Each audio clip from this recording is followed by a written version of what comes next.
ਜਿਹੜੀ ਅਸੀਂ press conference ਬੁਲਾਈ ਹੈ ਕਿ ਸਾਨੂੰ ਰੋਜ਼ ਇਸ ਇਸ਼ੂ ਤੇ ਬੋਲਣਾ ਪੈ ਰਿਹਾ ਕਿ ਐਡਾ ਵੱਡਾ ਕੌਮ ਨਾਲ ਧੱਕਾ ਹੋ ਰਿਹਾ। ਮੈਂ ਸਮਝਦਾ ਕਿ ਮਿਨੋਰਟੀਜ਼ ਦੇ ਹੱਕ ਜਿਹੜੇ ਸੀਗੇ ਉਹ ਗੁਰਦੁਆਰਾ ਕਮੇਟੀ ਆਪ ਹੀ ਢਾਣ ਤੇ ਲੱਗੀ ਹੋਈ ਹੈ। ਅਗਰ ਮੈਂ ਇੱਕ ਐਗਜ਼ਾਮਪਲ ਦੇਵਾਂ ਕਿ ਜਿਹੜੇ ਉਹਦੇ ਯੂਨੀਵਰਸਿਟੀ ਦੇ ਨਵੇਂ ਆਰਡਰ ਦੇ ਨਾਲ ਜਿਹੜੇ ਐਗਜ਼ਾਮ ਹੋਣੇ ਸੀਗੇ ਉਹਦੇ CEITU ਦੇ, ਉਹਦੇ 'ਚ ਇਹ ਸੇਂਟ ਸਟੀਫਨ ਕਾਲਜ ਨੇ ਜਾ ਕੇ 15% ਦਾ ਕੋਟਾ ਅਲੱਗ ਲੈ ਲਿਆ ਕਿ ਅਸੀਂ 15% ਜਿਹੜੇ ਨੇ ਖੁਦ ਇੰਟਰਵਿਊ ਦੇ ਕੇ ਆਪਣੇ ਬੱਚੇ ਅਸੀਂ ਦਾਖਲ ਕਰਾਵਾਂਗੇ। ਲੇਕਿਨ ਸਾਡੇ ਕਾਲਜਾਂ ਨੂੰ ਸਮਝ ਨਹੀਂ ਆਈ।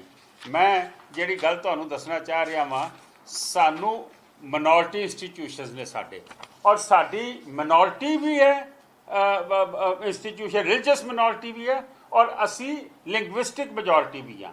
ਔਰ ਫਿਰ ਲਿੰਗੁਇਸਟਿਕ ਦੇ ਵਿੱਚ ਸਾਡੀ ਸ਼ਾਹਮੁਖੀ ਵੀ ਹੈ ਅਤੇ ਸਾਡੀ ਗੁਰਮੁਖੀ ਵੀ ਹੈ। ਮੈਂ ਸਮਝਦਾ ਕਿ ਸਾਡੇ ਕੋਲ ਐਡੇ ਰਸਤੇ ਸੀਗੇ ਕਿ ਅਸੀਂ ਆਪਣੇ ਹਿਸਾਬ ਨਾਲ ਅਸੀਂ ਆਪਣੇ ਇੰਟਰਵਿਊ ਲੈ ਕੇ ਜਿਹੜੀਆਂ ਨੌਕਰੀਆਂ ਦੇਣੀਆਂ ਸੀਗੀਆਂ ਅਸੀਂ ਉਹ ਮਿਨੋਰਟੀਜ਼ ਨੂੰ ਦੇ ਸਕਦੇ ਸੀਗੇ।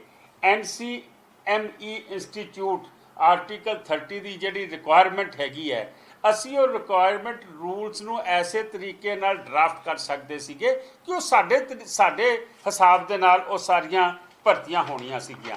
ਇਹ ਮੈਂ ਤੁਹਾਨੂੰ ਜਿਹੜਾ NCME ਜਿਹੜਾ ਸਾਨੂੰ ਮੈਂ ਸਮਝਦਾ ਵਾਂ ਕਿ ਗਾਈਡਲਾਈਨਸ ਦਿੰਦੀ ਹੈ ਅਪਾਇੰਟਮੈਂਟਸ ਦੇ ਉੱਤੇ, ਮੈਂ ਤੁਹਾਨੂੰ ਸਿਰਫ ਉਹ ਪੜ੍ਹ ਕੇ ਸੁਣਾਉਣ ਲੱਗਾ ਕਿ ਅਸੀਂ ਕੀ ਕਰ ਰਹੇ ਹਾਂ। ਸਾਡੀ ਦਿੱਲੀ ਗੁਰਦੁਆਰਾ ਕਮੇਟੀ ਕੀ ਕਰ ਰਹੀ ਹੈ, ਸਾਡੇ ਕਾਲਜਾਂ 'ਚ ਲੱਗੇ ਚੇਅਰਮੈਨ ਕੀ ਕਰਦੇ ਪਏ ਨੇ, ਜਿਹੜੇ ਮੈਂ ਸਮਝਦਾ ਬੜੇ ਬੜੇ ਵੱਡੇ ਅਹੁਦਿਆਂ 'ਤੇ ਰਹੇ ਨੇ।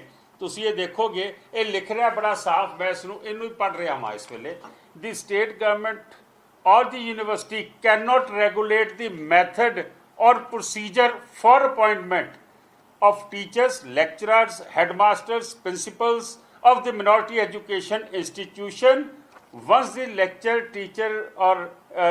teacher or headmaster principal possessing the requisite qualification prescribed by। ਇਹਦੇ 'ਚ ਲਿਖ ਰਿਹਾ ਕਿ ਜਿਹੜੀ ਉਹਦੀ ਰਿਕੁਇਜ਼ਿਟ ਕੁਆਲੀਫਿਕੇਸ਼ਨ ਹੈ ਉਹਦੇ ਵਿੱਚ ਇਹ ਦਖਲ ਨਹੀਂ ਦੇ ਸਕਦੇ, ਲੇਕਿਨ ਅਸੀਂ ਆਪਣੇ ਤਰੀਕੇ ਨਾਲ। ਔਰ ਅੱਗੇ ਜਾ ਕੇ ਲਿਖਦਾ ਹੈ ਕਿ ਦੀ state government or the university would have no right to veto the selections of the teachers etcetera.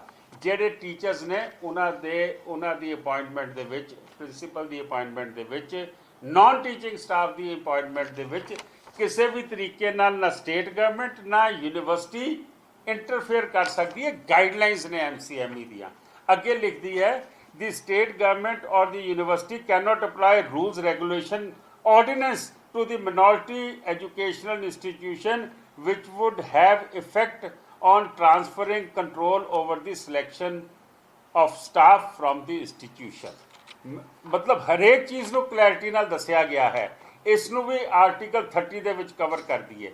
ਫਿਰ ਅੱਗੇ ਕੀ ਲਿਖਦੇ ਨੇ, composition of selection committee of appointment of teacher, staff and of the minority education institution should not be such as would reduce the management to a helpless entity। ਮਤਲਬ ਜਿਹੜਾ management ਹੈ ਉਸ ਨੂੰ helpless ਐਂਟਿਟੀ ਨਹੀਂ ਬਣਾ ਸਕਦੀ। ਮੈਨੇਜਮੈਂਟ ਜਿਹੜਾ ਉਹਦੇ ਕੋਲ ਰਾਈਟ ਹੈਗੇ ਨੇ ਅਪਾਇੰਟਮੈਂਟ ਪਾਲਿਸੀ ਔਰ ਉਹਦੀ ਸਿਲੈਕਸ਼ਨ ਜਿਹੜੀ ਹੈ ਆਪ ਕਰਨ ਵਾਸਤੇ। ਮੈਂ ਸਮਝਦਾ ਕਿ ਇਹਦੇ 'ਚ ਬੜਾ ਕਲੀਅਰਲੀ ਲਿਖਿਆ ਹੋਇਆ। ਅਸੀਂ ਕਿਉਂ ਨਹੀਂ ਕੀਤੀ ਜੀ? ਸਾਡੀ ਕੀ ਮਜਬੂਰੀ ਸੀ ਕਿ ਅਸੀਂ ਕਿਉਂ ਨਹੀਂ ਕੀਤੀ? ਤੁਸੀਂ ਸਾਰਾ ਪ੍ਰੋਸੈਸ ਹੀ ਗਲਤ ਕੀਤਾ। ਤੁਸੀਂ ਟੋਟਲ ਮਿਨੋਰਟੀਜ਼ ਦੇ ਹੱਕਾਂ ਨੂੰ ਮਾਰਿਆ। ਔਰ ਜਿਵੇਂ ਮੈਂ ਤੁਹਾਨੂੰ ਸ਼ੁਰੂ 'ਚ ਕਿਹਾ ਕਿ ਸਾਡੀਆਂ ਜਿਹੜੀਆਂ ਮਿਨੋਰਟੀ ਹੈ ਇਹ ਰਿਲੀਜੀਅਸ ਮਿਨੋਰਟੀ ਵੀ ਹੈ ਔਰ ਦੂਜੇ ਪਾਸੇ ਲਿੰਗੁਇਸਟਿਕ ਮੈਜੋਰਟੀ ਹੈ। ਜਿਹੜੇ ਕ੍ਰਿਸਚਨਸ ਨੇ, ਜਿਹੜੇ ਬੋਧੀ ਨੇ, ਜਿਹੜੇ ਜੈਨੀ ਨੇ, ਉਹਨਾਂ ਕੋਲ ਤੇ ਆਪਣੀ ਲੈਂਗੁਏਜ ਹੀ ਹੈ ਨਹੀਂ ਗੀ। ਸਾਡੇ ਕੋਲ ਤੇ ਆਪਣੀ ਲੈਂਗੁਏਜ ਹੈਗੀ ਹੈ। ਅਸੀਂ ਅੱਛਾ, ਜੇ ਲੈਂਗੁਏਜ ਦੀ ਗੱਲ ਕਰ ਲਵਾਂ, ਜੋ ਅਸੀਂ ਨੁਕਸਾਨ ਇਹਦੇ ਵਿੱਚ ਕਰ ਦਿੱਤਾ ਲੈਂਗੁਏਜ ਦੇ ਵਿੱਚ, ਉਹ ਵੀ ਤੁਹਾਡੇ ਸਾਹਮਣੇ ਮੈਂ ਲੈ ਕੇ ਆਉਣਾ। ਲੇਕਿਨ ਸਭ ਤੋਂ ਪਹਿਲੀ ਗੱਲ ਮੈਂ ਫਿਰ ਇੱਕ ਵਾਰੀ ਦੁਹਰਾ ਦੇਵਾਂ, ਇਹ ਗਾਈਡਲਾਈਨਸ ਨੇ national commission minorities education institutions ਦੀਆਂ। ਇਹ ਬੜੀਆਂ ਕਲੀਅਰਲੀ ਦੱਸ ਰਹੀਆਂ ਨੇ ਕਿ ਸਾਡੇ ਕੋਲ ਅਖਤਿਆਰ ਸੀਗੇ, ਆਪਾਂ ਨਹੀਂ ਵਰਤੇ। ਕਿਉਂ ਨਹੀਂ ਵਰਤੇ? ਆਪਾਂ ਕਿਹਦੇ ਦਬਾਅ 'ਚ ਨਹੀਂ ਵਰਤੇ? ਅਸੀਂ ਕਿਉਂ ਆਪਣੇ ਬੱਚਿਆਂ ਦਾ ਹੱਕ ਮਾਰ ਦਿੱਤਾ? ਮੈਂ ਸਮਝਦਾ ਇਹਦਾ ਜਵਾਬ ਤੁਹਾਨੂੰ ਦੇਣਾ ਪਏਗਾ। ਜੇ ਮੈਂ ਦੂਜੇ ਪਾਸੇ ਆ ਜਾਵਾਂ, ਮੈਂ ਲੈਂਗੁਏਜ 'ਚ ਆ ਜਾਵਾਂ, ਤੁਸੀਂ ਜਿਹੜੇ ਚੀਫ ਜਸਟਿਸ ਨੇ ਆਨਰੇਬਲ ਸੁਪਰੀਮ ਕੋਰਟ ਦੇ ਜਸਟਿਸ ਚੰਦਰਚੂੜ, ਉਹਨਾਂ ਦਾ ਉਹ ਸਟੇਟਮੈਂਟ ਆਈ ਹੈ ਕਿ ਸੁਪਰੀਮ ਕੋਰਟ ਦੇ ਵਿੱਚ ਅੱਗੇ ਇੰਗਲਿਸ਼ ਦੇ ਵਿੱਚ ਜਿਹੜੀਆਂ ਜਜਮੈਂਟਸ ਹੈਗੀਆਂ ਸੀ ਜਾਂ ਆਰਡਰਸ ਜਿਹੜੇ ਸੀ ਪ੍ਰੋਵਾਈਡ ਕੀਤੇ ਜਾ ਰਹੇ ਸੀ, ਉਹਨਾਂ ਨੇ ਕਿਹਾ ਕਿ ਮੈਂ ਸਾਰੀ ਲੈਂਗੁਏਜਸ ਦੇ ਵਿੱਚ ਇਸ ਨੂੰ ਹੁਣ ਲੋਕਾਂ ਨੂੰ ਮੁਹੱਈਆ ਕਰਾਵਾਂਗਾ। ਹਿੰਦੀ ਦੇ ਵਿੱਚ ਆਲਰੇਡੀ ਆਉਣੇ ਸ਼ੁਰੂ ਹੋ ਗਏ ਨੇ। ਇਹ ਸਾਡਾ ਜਿਹੜਾ ਹੈਗਾ ਮਾਤਾ ਸੁੰਦਰੀ ਕਾਲਜ ਹੈਗਾ, ਮਾਤਾ ਸੁੰਦਰੀ ਕਾਲਜ ਦੇ ਵਿੱਚ ਅਸੀਂ ਹਿੰਦੀ ਭਾਸ਼ਾ ਨੂੰ ਲਾਗੂ ਕਰਨ ਵਾਸਤੇ ਇਹ ਮੀਟਿੰਗ ਜਿਹੜੀ ਹੈ ਇਹ 25 ਅਪ੍ਰੈਲ ਨੂੰ ਹੋਈ ਹੈ।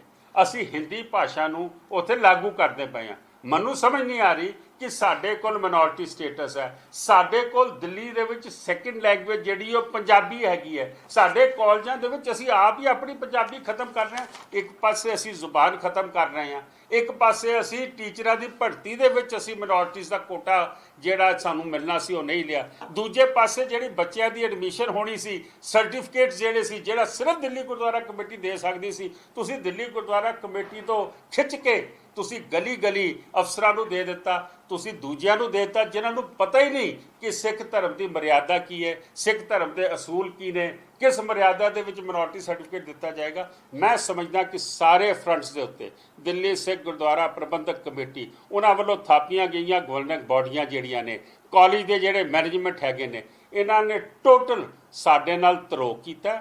ਸਾਡੇ ਜਿਹੜੇ ਬਣਦੇ ਹੱਕ ਨੇ ਉਹ ਖਤਮ ਕੀਤੇ ਨੇ ਔਰ ਇਹਦੇ ਵਾਸਤੇ ਮੈਂ ਲੀਗਲ ਰਸਤੇ ਵੀ ਦੇਖਦਾ ਪਿਆ ਵਾਂ। ਮੈਂ ਉਹਦੇ ਉੱਤੇ ਵੀ ਜਾਵਾਂਗਾ, ਮੈਂ ਉਹਨਾਂ ਆਪਸ਼ਨਸ ਨੂੰ ਵੀ ਖੰਗਾਲਾਂਗਾ। इसमें जिम्मेदारी किसकी बनती है और गलती किसकी है? ਇਹਦੇ ਟੋਟਲ ਜ਼ਿੰਮੇਵਾਰੀ ਦਿੱਲੀ ਸਿੱਖ ਗੁਰਦੁਆਰਾ ਪ੍ਰਬੰਧਕ ਕਮੇਟੀ ਦੀ ਹੈ, ਗਵਰਨਿੰਗ ਬਾਡੀਆਂ ਦੀ ਹੈ ਸਾਡੇ, ਔਰ ਕਾਲਜ ਦੇ ਜਿਹੜੇ ਮੈਂ ਸਮਝਦਾ ਕਿ ਪ੍ਰਿੰਸੀਪਲ ਜਾਂ ਜਿਹੜਾ ਵੀ ਸਟਾਫ ਇਹਦੇ 'ਚ ਇਨਵੋਲਵ ਹੈਗਾ, ਇਹਦੇ ਵਿੱਚ ਕਿਉਂ ਨਹੀਂ ਕਿਸੇ ਨੇ ਵੀ ਆਵਾਜ਼ ਨਹੀਂ ਚੁੱਕੀ। ਸਾਰੇ ਇੱਕੋ ਲਾਈਨ 'ਚ ਤੁਰ ਗਏ ਅਸੀਂ। ਮੈਂ ਸਮਝਦਾ ਕਿ ਮੈਂ ਕਿਸੇ ਨੂੰ ਡਿਫਰੈਂਸ਼ੀਏਟ ਨਹੀਂ ਕਰਦਾ, ਇਹ ਸਾਰਿਆਂ ਦੀ ਜ਼ਿੰਮੇਵਾਰੀ ਬਣਦੀ ਹੈ। ਇਹ ਵਕਤ ਆਉਣ ਦੇ ਉੱਤੇ ਜ਼ਰੂਰ ਸਾਹਮਣੇ ਆਏਗੀ, ਲੇਕਿਨ ਸਭ ਤੋਂ ਵੱਡੀ ਜ਼ਿੰਮੇਵਾਰੀ ਅਗਰ ਬਣਦੀ ਹੈ ਉਹ ਦਿੱਲੀ ਸਿੱਖ ਗੁਰਦੁਆਰਾ ਪ੍ਰਬੰਧਕ ਕਮੇਟੀ ਦੀ ਬਣਦੀ ਹੈ ਕਿ ਤੁਸੀਂ ਪੈਸਿਆਂ ਦੇ ਲਾਲਚ ਦੇ ਵਿੱਚ ਤੁਸੀਂ ਕਿਤੇ ਆਪਣੀ ਪੋਲੀਟੀਕਲ ਹਸਤੀ ਜਾਂ ਕੋਈ ਫਾਇਦੇ ਲੈਣ ਵਾਸਤੇ, ਤੁਸੀਂ ਕੋਈ ਨਿੱਜੀ ਫਾਇਦੇ ਲੈਣ ਵਾਸਤੇ, ਤੁਸੀਂ ਕਿਹਦੇ ਵਾਸਤੇ ਇਹ ਸਾਰੇ ਜਿਹੜੇ ਸਾਡੇ ਹੱਕ ਸੀ ਉਹਨਾਂ ਨੂੰ ਤਾਕ ਦੇ ਉੱਤੇ ਰੱਖ ਕੇ ਜੇ ਸੇਂਟ ਸਟੀਫਨ ਕਾਲਜ ਜਾ ਕੇ